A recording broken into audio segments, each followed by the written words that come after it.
Hello friends, welcome back to my channel. Thank you very much for the support you have provided me. So today we are going to see the anatomy of the upper GI tract as seen by an endoscopy nurse. So here we have the anatomy of the upper GI tract. As you can see, it is not really perfect. So here is a diagram of the upper GI tract. So just imagine what are the parts that you see. Most of you will know these parts. You have the esophagus, the stomach, and the third one is the duodenum. But we as endoscopy nurses, we have to see much more than this. When the procedure of a gastroscopy starts, the first part we have to see is a mouth. When the scope goes, there is a very important landmark here, which is the larynx.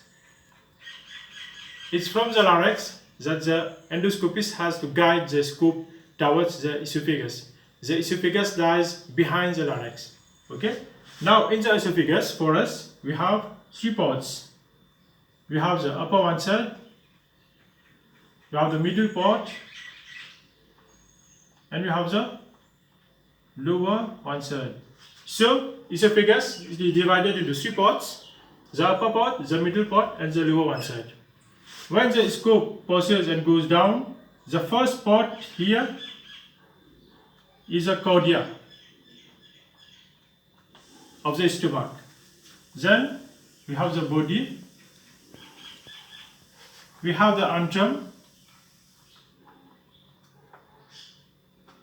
we see the pylorus over here, this part, and lastly we see the duodenum. Now the duodenum itself, it's divided into two parts. We have the first part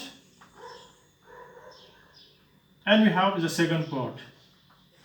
Apart from all these things, we can see the greater curvature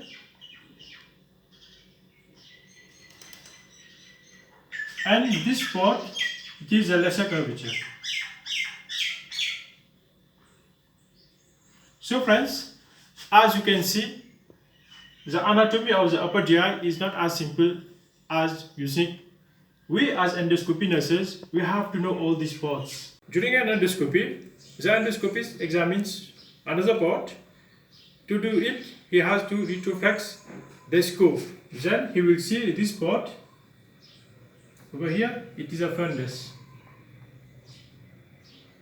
And when he is doing the endoscopy procedure, the gastroscopy, when he reaches here, we have here, this is a sphincter, it is a pyloric sphincter.